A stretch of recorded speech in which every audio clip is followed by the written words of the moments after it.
Il n'y a que Christ qui va vous garder ensemble. Mon frère, prie pour que ta femme développe une vie harmonieuse avec Christ. Ma soeur, prie pour que ton mari puisse connaître Christ. Parce que s'il connaît Christ, tu peux rester tranquille. Si elle connaît Christ, tu peux rester tranquille. Parce que lui, il a la capacité de te maintenir, de te protéger contre toute tempête qui va arriver. Alléluia. Amen. Mon frère, ma soeur, Jésus-Christ a toujours une réponse, quelle que soit la situation dans laquelle tu te trouves. Dans le livre de Jean chapitre 2, donc à partir du verset 4, la Bible dit, Jésus lui répondit, femme, qu'y a-t-il entre toi et moi? Entre moi et toi, mon heure n'est pas encore venue. J'aime un Dieu qui peut perturber son programme personnel pour régler mon problème. Mon frère, ma soeur, Jésus-Christ va perturber son programme personnel pour régler ton problème. Tous les autres, il arrivera un moment, tu vas appeler quelqu'un, il regarde ton numéro, il ne répond pas. Il dit, mais celui-là, il continue, il me dérange. Celui-là, il me dérange. Mais Jésus-Christ, ici, il dit que son heure n'est pas encore venue. Mais sa mère dit au verset 5, sa mère dit au serviteur, faites ce qu'il vous dira. Et au verset 7, Jésus, qui avait dit que ce n'était pas son temps, leur dit, remplissez d'eau ces vases et les remplir jusqu'au bord. Je me servirai un Dieu qui va arrêter tout ce qu'il est en train de faire pour régler mon problème. Alléluia. La Bible dit que Jésus-Christ est passé simplement à Jéricho. Il n'avait aucun programme pour s'arrêter dans la maison de Zachée. Mais Zachée est monté sur l'arbre. Jésus-Christ dit, descends. Aujourd'hui, je vais souper. Aujourd'hui, je vais déranger tout mon programme pour être disponible pour toi. Mon frère, ma soeur, Jésus-Christ a un numéro de téléphone qui répond 24 heures sur 24. Chaque jour de la semaine, il dit, au temps de la détresse, appelle. Il n'y a aucun autre qui peut se disponibiliser autant que Jésus-Christ. Alléluia. Amen.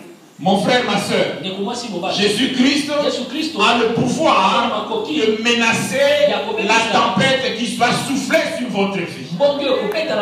Parce que le problème, ce n'est pas si la tempête va souffler.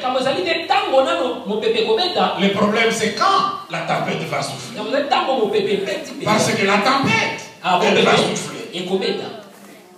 Alléluia. Amen. Il y a ici des gens qui sont mariés, qui peuvent témoigner que de temps en temps ça souffle. Toi tu parles en langue, le mari parle en langue, la femme parle en langue, mais subitement il y a une tempête dans la maison. Alléluia. Amen. Et lorsque cette tempête-là s'élève, il n'y a que Christ qui a le pouvoir de menacer la tempête. Dans le livre de Marc, chapitre 4, verset 38, la Bible dit, et lui, il dormait à la poupe sur le coussin. Il est réveillé et lui dit, maître, ne t'inquiètes-tu pas de ce que nous périssons? Au verset 39, la Bible dit, s'étant réveillé, il menaça le vent et dit à la mer, silence, tais-toi. Et le vent cessa. Il y eut un grand calme. Mon frère François, ma sœur Judith, si vous avez besoin de la paix dans la maison, si vous avez besoin du calme dans la maison, si vous avez besoin de la joie dans la maison, ce n'est pas dans l'argent, ce n'est pas dans la famille, ce n'est pas dans les amis, ce n'est pas dans le travail. La paix, c'est en Jésus-Christ. La dernière fois, nous avons dit ici que la paix, ce n'est pas l'absence de problème, c'est la présence de Christ. Alléluia. Parce qu'il faut prier que Dieu vous donne cette paix, que Dieu vous donne cette joie, en dépit du fait que vous n'avez pas l'argent, en dépit du fait que vous ne savez pas si vous avez payé ses loyers, en dépit du fait que vous n'avez pas de travail. Laisse que la paix de Dieu, qui surpasse toutes choses, que cette paix-là vous remplisse. Alléluia. Amen. Mon frère, ma soeur, Jésus-Christ a le pouvoir de te ramener à la vie. Vous venez des familles différentes. Et malheureusement, pour nous Africains, dans nos familles respectives, il y a eu des hommes et des femmes qui ont signé des contrats avec le monde des ténèbres. Jusqu'aux arrière-parents. Et lorsqu'ils ont signé ce contrat, nous étions en eux. Lorsque ton père a signé le contrat avec les sorciers, toi tu étais dans ton père.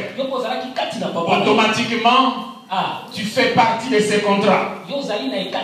Donc toutes les conséquences de ces contrats normalement doivent te poursuivre. Mais j'ai une bonne nouvelle. Parce que Jésus-Christ a le pouvoir d'arrêter ces contrats au nom puissant de Jésus. La première chose que vous devez faire, lorsque vous rentrez dans la maison, rendez grâce au Seigneur, mais prenez un moment pour prier que Christ soit votre alliance, que vous vous libérez de toute autre alliance qui ne glorifie pas Jésus-Christ, que vous n'êtes plus responsable de tout ce que vos parents ont fait, de tout ce que vos arrière-parents ont fait.